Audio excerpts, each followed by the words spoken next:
Wednesday morning. I'm Joe Fryer. And I'm Savannah Sellers. Right now on Morning News Now, Battleground Blitz, an all-out last-minute sprint that's bringing the who's who of politics onto the campaign trail. The messages they're sending to swing state voters in this final stretch. Plus, a key game-time endorsement that's crossing the aisle to shake up a crucial Michigan contest.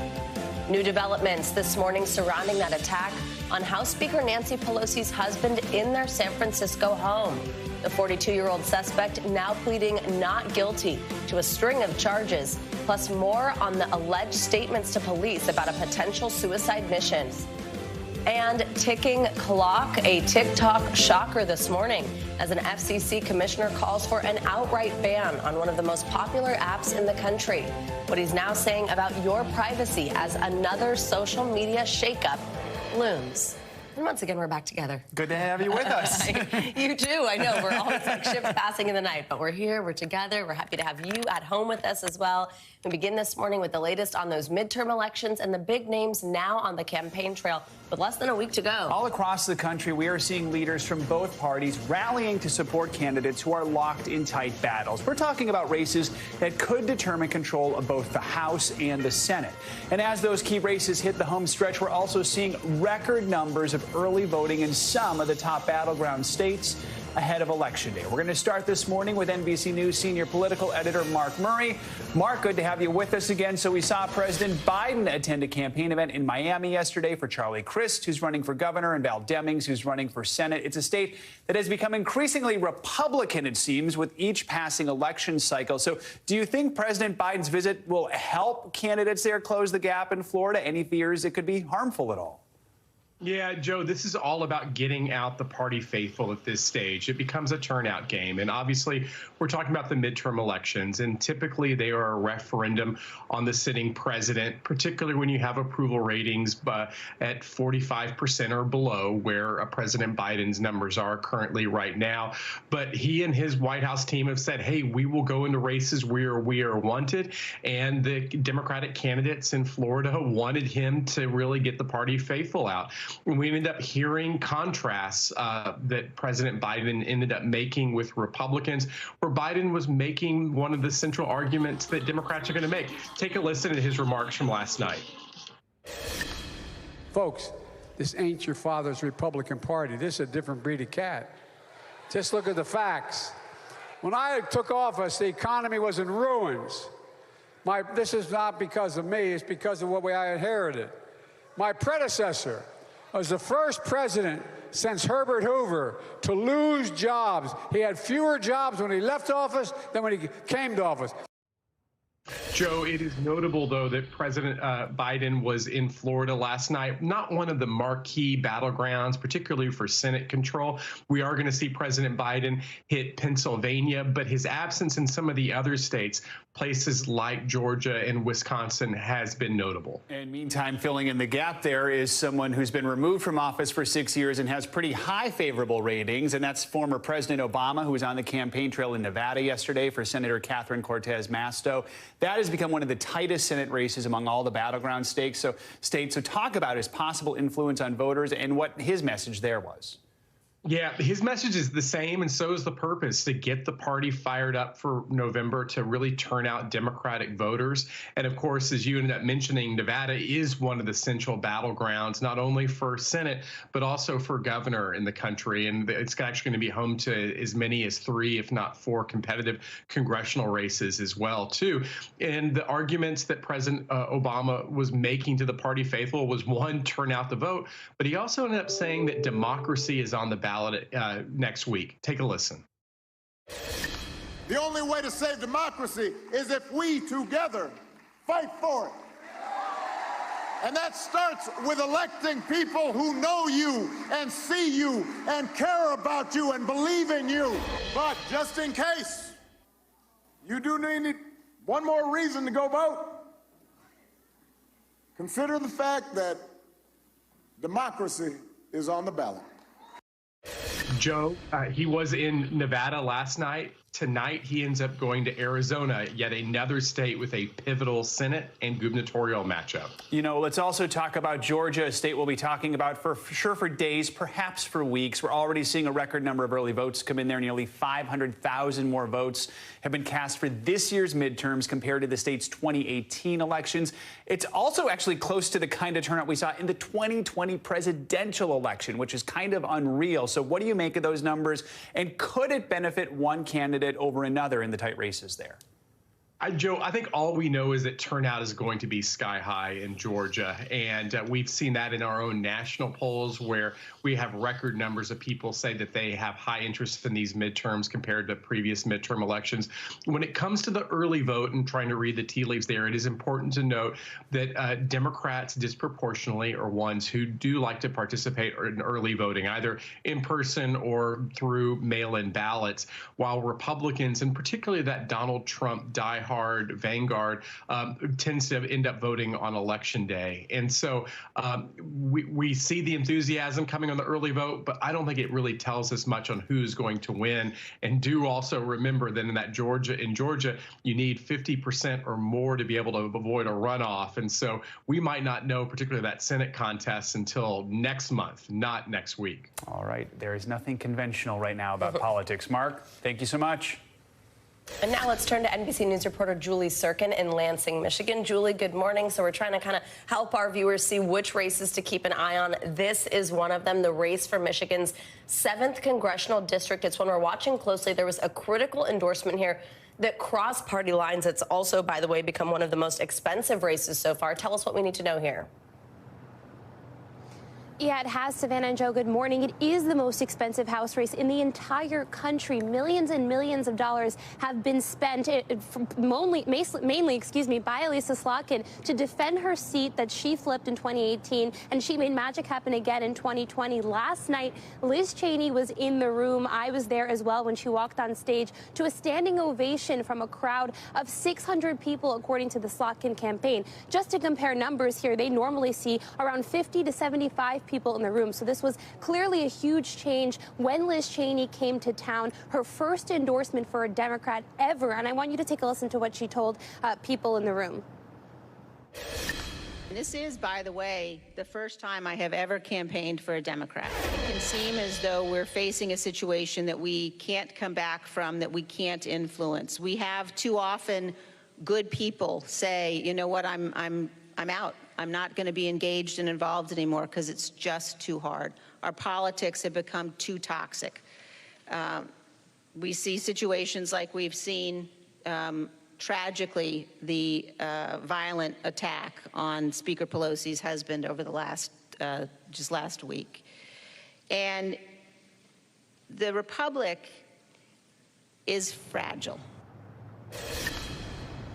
Look, it was an evening billed as patriotism and bipartisanship. Liz Cheney's endorsement of Slotkin is very notable. She could have endorsed anyone, including Elaine Luria, who sits on the January 6th committee panel with her, a frontline Democrat running in Virginia in a tight race as well. But she chose to come here. And I think it's more than just Slotkin and her opponent, Tom Barrett, who is an election denier, though his campaign very strong to tell me that he is not a MAGA candidate. He wasn't endorsed by former President Trump, which I thought was notable. But also when you look at the top of the ticket here in Michigan, you have the race for Attorney General, Governor, and Secretary of State. 3 Republicans running against them who are all Trump endorsed and America First candidates who have denied the election, the 2020 election results.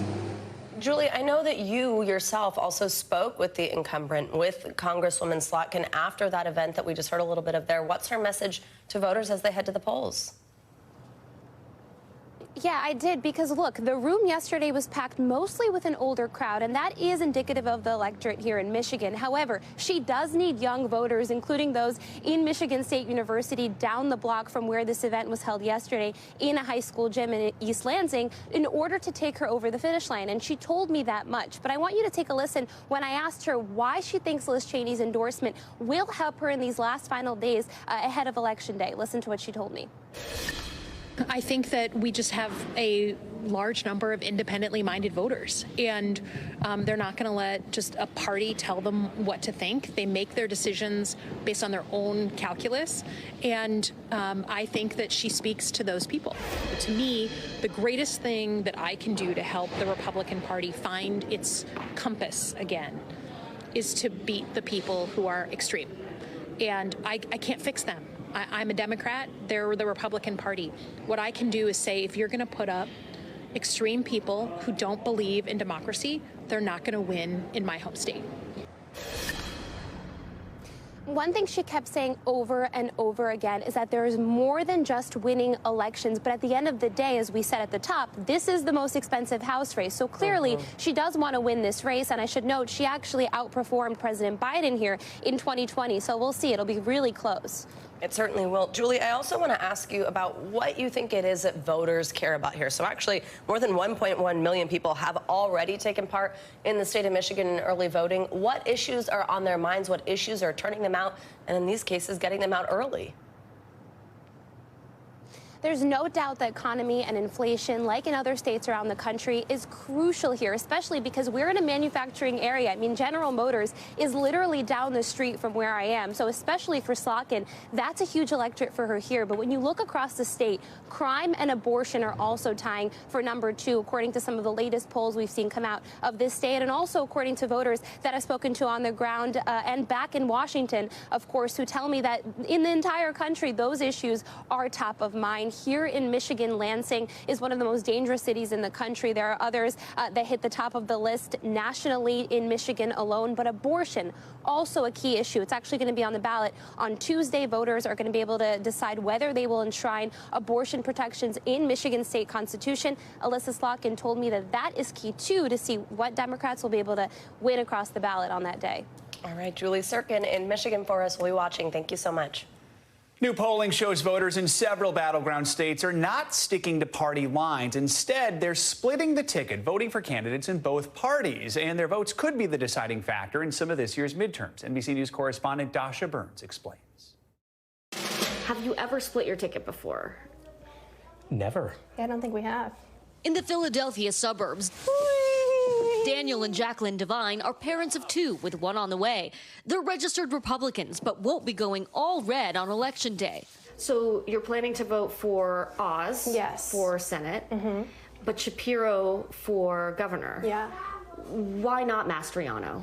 Well, Shapiro's shown that he seems to be more of like a moderate politician. He's experienced. Do you worry Mastriano's too extreme? Yes. In the race for governor, some traditional Republicans like the Devines are leaning away from their party's nominee, Doug Mastriano, criticized by Democrat Josh Shapiro as extremist. My body, my choice is ridiculous nonsense. Curious, what I know about Mastriano comes from Doug Shapiro's advertisements. Looking at the Senate race, what pushed you towards Oz instead of Fetterman? So I think that Fetterman, during the debate, he wasn't able to say what he was going to do and how he was going to solve the specific problems. In Pennsylvania, it's not just a smattering of voters. Several unions are splitting endorsements between parties in the state's top races. Pollster Chris Borick says it's about who's on the ballot. Why are we seeing this trend now? I think it's in some place a reflection of the parties going to the extremes. In the governor's race, polling shows Democrat Josh Shapiro leading his Republican opponent by a wide margin, while the Senate race is neck and neck. What if the candidates that are selected are just unacceptable? That even by your standards, you find them not meeting the quality that you want. Candidate quality opens the door for split ticket voting. Polls in other states like Georgia, Wisconsin, and Arizona also show one party could win the race for governor, while the other wins the Senate seat. So, day 1 of construction today. Day 1, Dasha, day 1. Rob Bresnahan, a real estate developer in Luzerne County, PA, feels like he has to get creative to find some moderation. I'm a split ticket voter because I think that the political divide is too far. So I guess the concept would be to kind of make a blended purple. Borick says split ticket voters could be the difference this election. We'll see most people stay with their party, but in the end, in determining the outcome, this group of voters could be pivotal. A group of voters for whom candidates matter. In the final stretch here in Pennsylvania, we're going to see a lot of action, a lot of big names in this state. President Biden, former President Obama, and former President Trump will be here on the same day, stumping for their candidates. All right, Dasha Burns, thank you so much. Now, South Carolina Senator Lindsey Graham faced a major loss as the Supreme Court weighed in on that high-profile case involving election interference in Georgia. The court rejected an appeal from Graham to throw out a grand jury subpoena for his testimony in Georgia's probe into misconduct around the 2020 presidential election. Graham will now have to testify in the investigation and answer questions about the phone calls he made to Georgia election officials. According to court documents, that questioning could happen as soon as November 17th.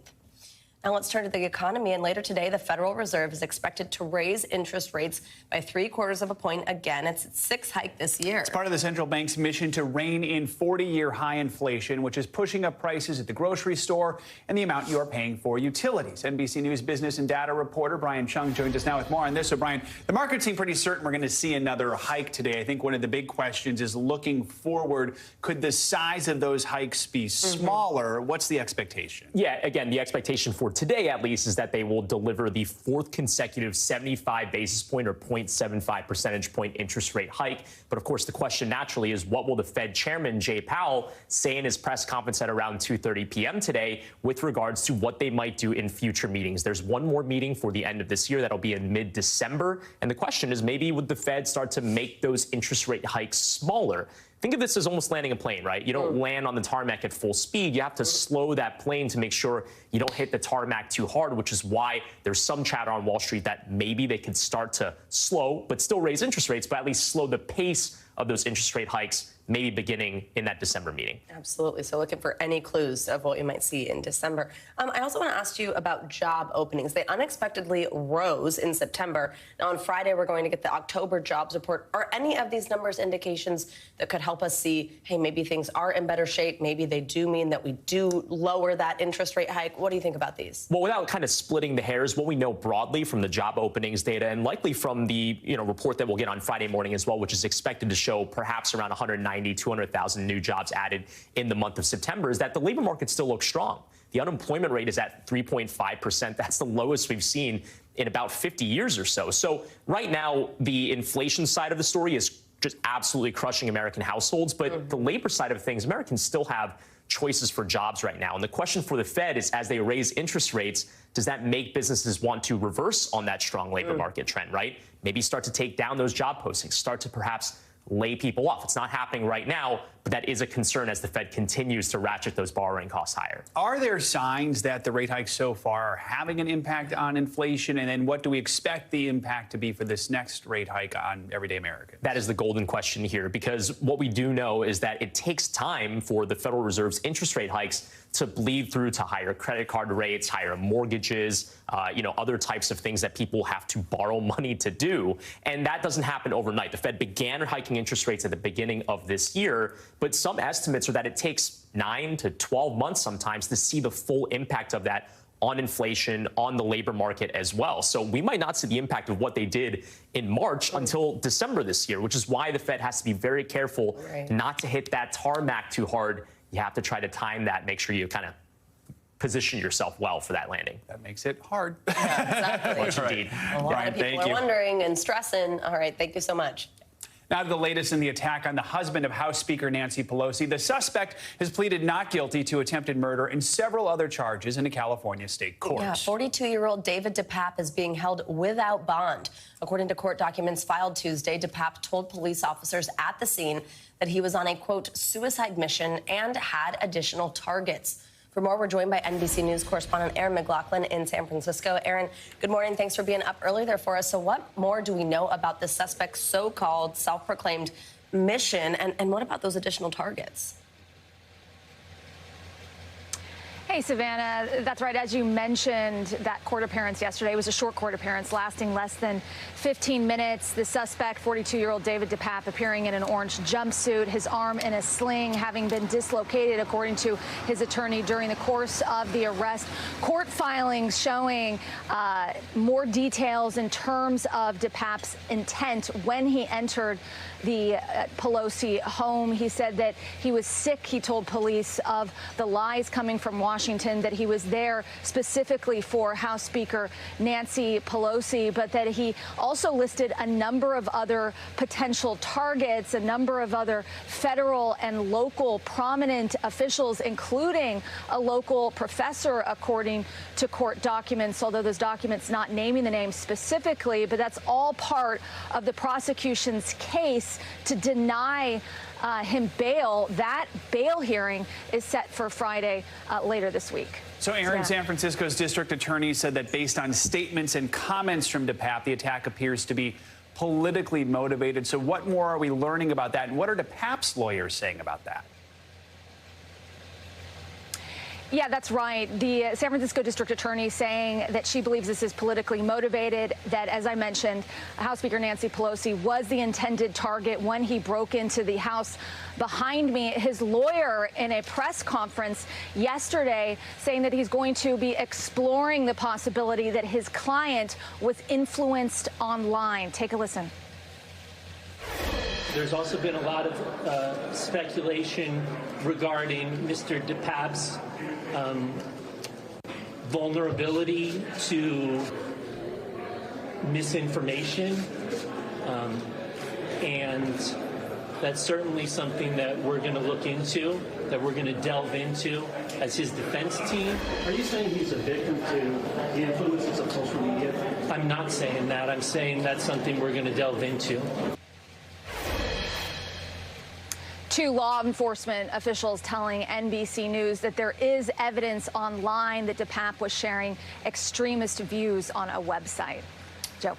Aaron, also the Washington Post is reporting that cameras actually caught the break-in at the Pelosi San Francisco home, but that no one was watching them. Tell us more about that, and then also more broadly how Capitol Police are responding, what this means for their safety. Yeah, there are big questions, Savannah, about the security arrangements at the Pelosi's residence at the time of the attack. We know that a private security officer was not there at the time of the attack. It's also unclear whether the house was even alarmed. Yesterday, Capitol Hill Police putting out a statement saying that they are going to be reviewing not only this case, but also more broadly whether or not they need to be increasing the number of security measures in light of the political climate. I have the statement from the Capitol Hill Police chief here. Let me read you part of what he has to say. He said, "We believe today's political climate calls for more resources to provide additional layers of physical security for members of Congress. This plan would include an emphasis on adding redundancies to the measures that are already in place for congressional leadership," declining to go into specifics on what those redundancies will be, given, again, the nature of this political climate. Back to you. Yeah, absolutely. All right, Aaron McLaughlin, thank you so much. Time to get a check on your morning news now. Weather. Which means that Michelle Grossman joins us in studio now. Hi, Michelle. Good morning. Hi there, guys. Great to see you. And we have a tale of two seasons. Feeling like winter in some spots, feeling like late fall. Yeah, maybe it's at warm late here summer, today. early fall.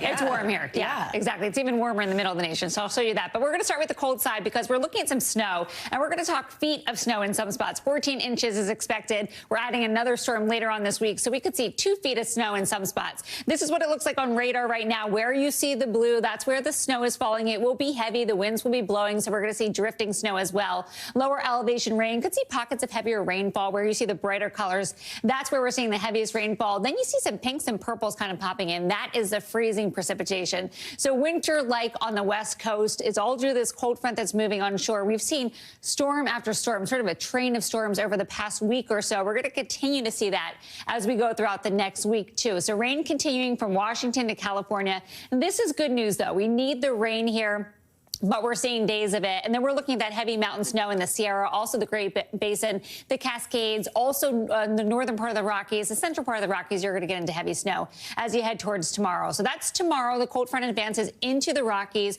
We're looking at another Pacific storm hitting the Northwest. That's going to add to the snowfall totals, and that will add to the rainfall totals as well. Winter alerts posted for much of the West here. We're looking at a winter weather advisory. That is in the white. So slick travel, poor visibility, pink. That is your winter storm warning. That means that snow is happening right now, and we're looking at blowing snow as well. So we're going to continue to watch that today.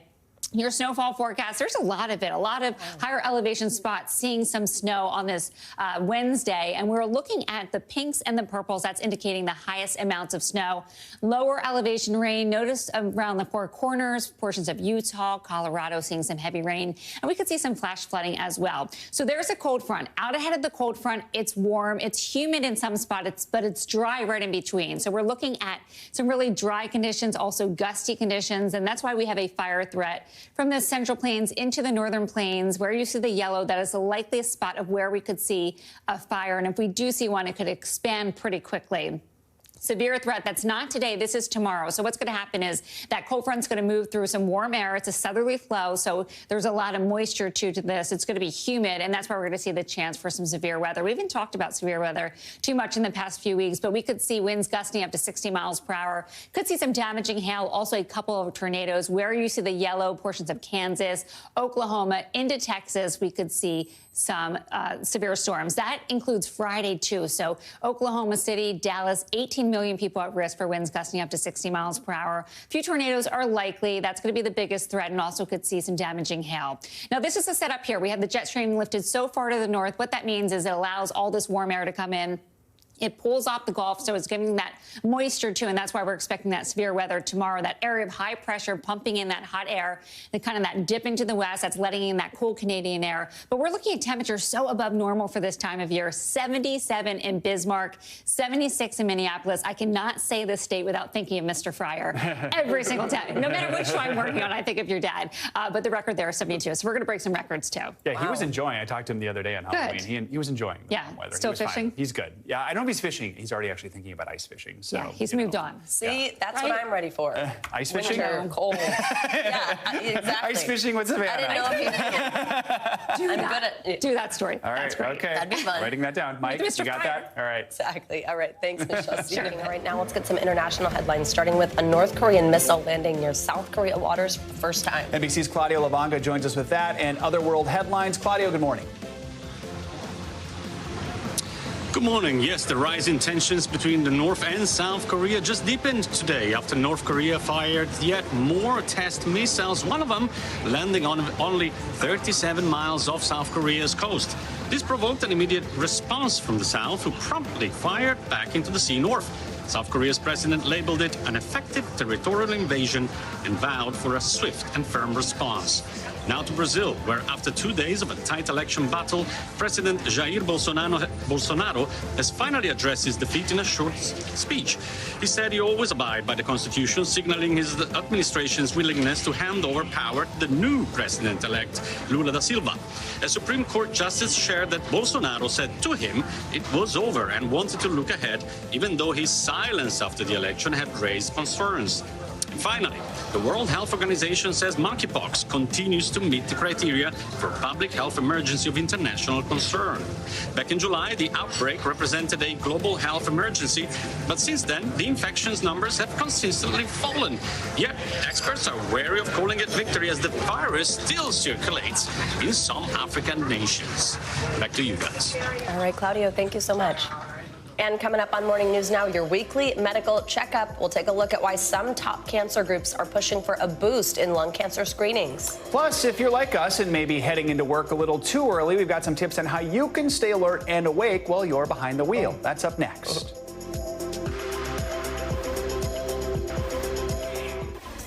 Welcome back. A Florida judge is expected to formally sentence the Parkland school shooter to life in prison, putting an end to a highly emotional two-day hearing. Families of the victims were able to address him directly in court for the first time on Tuesday. NBC News correspondent Sam Brock has more on those statements.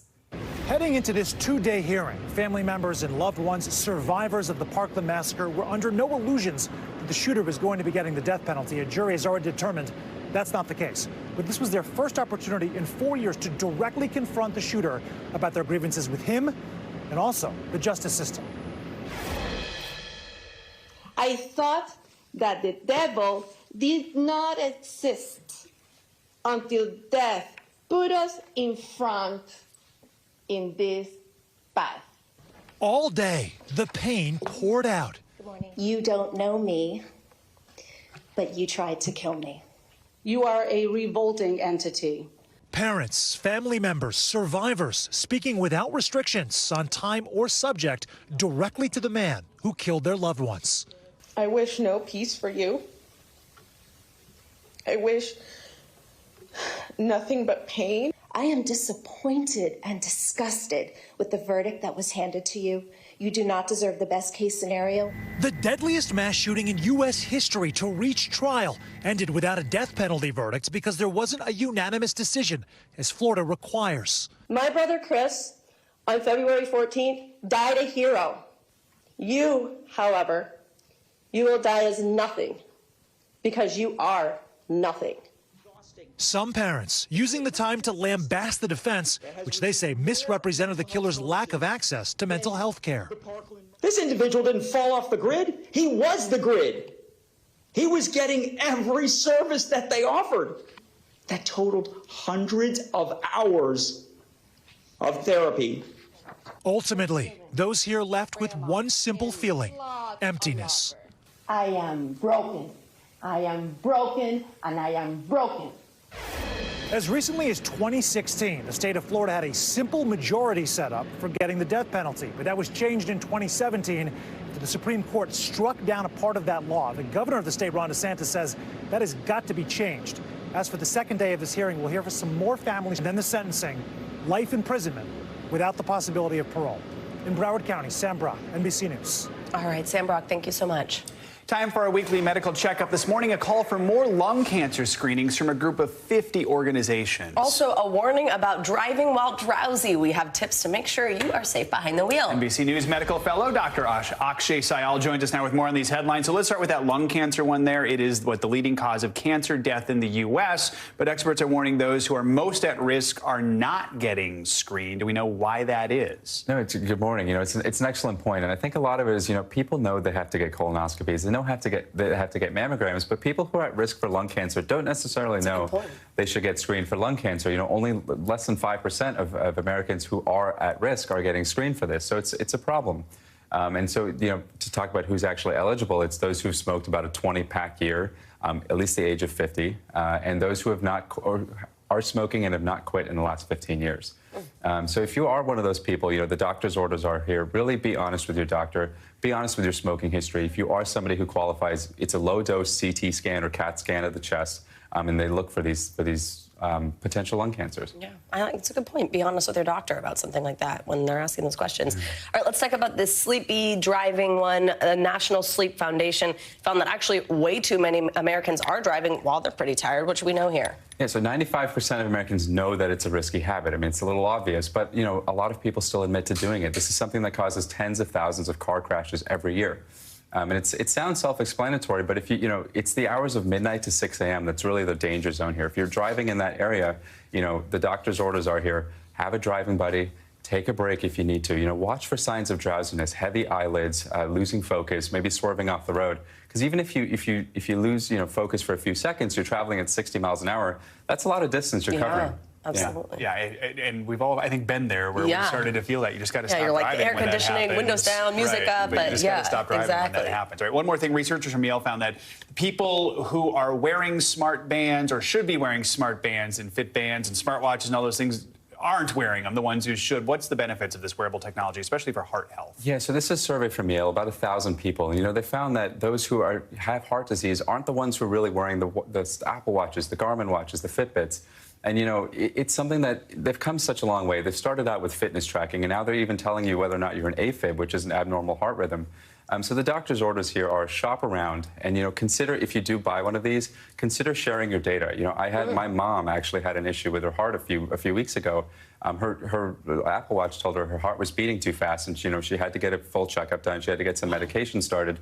But fortunately, now she is okay, and she is sharing that data with me every day. And thankfully, you're a doctor. Yeah, exactly. But that's pretty neat. So you will be notified if it seems like she's having some type of medical emergency. Yeah, not just me, and her doctor as well. Wow, yeah. Must bring you some comfort, I would hope. Yeah, absolutely. Right. Neat stuff. Dr. Syal, thank you. Appreciate it. Always great to have you. Thank you so much. Coming up, a TikTok shocker straight from the FCC. We'll tell you why one top agency official now wants to ban the popular app here in the U.S. Next. We're back. now with some financial news. Just moments ago, CVS laid out its third quarter earnings along with a historic settlement for opioid lawsuits. CNBC's Silvana Henao joins us now with that and other money news. Silvana, good morning. Good morning, Joe and Savannah. Yep, CVS helped striking a tentative deal to pay about $5 billion over the next decade to settle opioid lawsuits and claims brought by states, cities, and other groups. The announcement coming as part of the company's quarterly earnings report. CVS says the payments will begin next year, and while it's not admitting liability or wrongdoing, CVS says the settlement will fully cover claims dating back at least 10 years. Amazon is out of the $1 trillion club. For now, the company's shares falling more than 5% yesterday, giving it a market value of $987 billion. Now, it's the first time Amazon has closed below that $1 trillion mark in value since April of 2020. The stock has tumbled nearly 20% over the past 5 sessions. That's the worst loss over that time period since 2008. Amazon has come under pressure since reporting earnings last week, which showed a slowdown in growth for its cloud computing business, AWS. And Disney Plus subscribers can now get their hands on new must-have items before anyone else. Disney announcing you can buy Star Wars lightsabers, Black Panther masks, and other products a week ahead of the general public. The offering is a limited test of an extra perk for streaming customers. You'll be able to buy new products through a dedicated page on the shopdisney.com site or a shop tab on your Disney Plus profile. The There'll be some worlds are very coming happy together. fans. Yeah, I know, Yes. right? They're talking about Netflix selling stuff too. It's all there's a lot happening there. All right, Silvana, thank you so much. You got it. Now to those latest comments from a commissioner at the FCC who's now suggesting the U.S. should ban the popular social media platform TikTok to protect users' privacy. Yeah, it comes amid an ongoing review into the company behind the app and its connections to China. NBC News correspondent Stephanie Goss joins us now with more. This is a talker. Stephanie, good morning. It is. You'll still have that place to post your dance videos, guys, for a while, so don't be too nervous We've got about here that. to do that. Right. Yeah. But, there are roughly 100 million TikTok users in the U.S. Its popularity has exploded, but concern is growing that this social media giant may be putting your private data at risk. The FCC commissioner has called it a wolf in sheep's clothing. And now he's going further, suggesting what's needed is a ban. Behind TikTok dances and the viral pranks, FCC Commissioner Brendan Carr says a national security danger is lurking, telling Axios, "I don't believe there is a path forward for anything other than a ban." TikTok is owned by Chinese company ByteDance. Carr telling the website there is no way to protect private data enough that you could have sufficient confidence that it's not finding its way back into the hands of the Chinese Communist Party. And how many times are y'all going to try to ban TikTok in the U.S.? While the suggested ban and privacy concerns have users split. I've created so much content and put so much of my life on here, I don't think any part of my life is private. Earlier this year, Congress pushed company leaders to step up and block TikTok's Chinese connections. Can you make the commitment, though, that I just asked you to make, that you will commit to cutting off all data and metadata flows to China? What I can commit to is that our final agreement with the U.S. government will satisfy all national security concerns, yes. The FCC has no jurisdiction over TikTok. The company is currently negotiating an agreement with the Committee on Foreign Investment, a council of multiple federal agencies that review some international business deals, considering, among other things, whether those millions of videos and app downloads may compromise national security. The question is hanging over TikTok of whether it's going to be allowed to survive in the U.S. at all, or in its current form, or under its current ownership. Carr has in the past expressed concern that the Chinese government could use TikTok to gain access to U.S. users' passwords, phone numbers, and even locations. In a statement, TikTok responded to a call for a ban, saying the commissioner has no role in the confidential discussions with the U.S. government related to TikTok, adding that they are working on an agreement with the U.S. government that will satisfy all reasonable national security concerns. In further comments to NBC, the company said it is working to secure U.S. data through this new agreement, pointing out that it will mean its company will have to have tighter security controls than the competition. And Stephanie, this isn't the first time the commissioner of the FCC has taken aim at TikTok. In the past, he's asked Google and Apple to actually remove the app from their stores, right? What happened there? Yes, in a very detailed letter laying out his concerns as well as the issues over your personal information. Apple said no, Google said no, you can still download the app. It is interesting, though, guys, there is this growing bipartisan concern over security issues when it comes to TikTok, even though they're stopping short of calling for a ban, which would be extreme, and also in this country, really difficult to enforce. Yeah, especially right now. Yeah. Welcome back. A Broadway theater is making history. Yesterday, the Brooks Atkinson Theater was renamed after Lena Horne, becoming the first theater on Broadway named after a black woman. Horne was an influential Brooklyn-born actress, dancer, and singer who was also a civil rights activist. Along with speaking at the March on Washington back in 1963, she refused to perform for segregated troops during World War II or take any roles that she felt stereotyped African-American women. At yesterday's renaming ceremony, her granddaughter, Jenny Lumet, said that Horne would have told the crowd, do your thing, make more art, and believe. Horne passed away in 2010, but her legacy now shining bright over on West 47th Street. How cool is that? It's so cool, and I love that. Do your thing. What a good little message there. All right, Joe, thank you so much. That does it for this hour of Morning News Now. But the news continues right now. Stick with us. Thanks for watching our YouTube channel. Follow today's top stories and breaking news by downloading the NBC News app.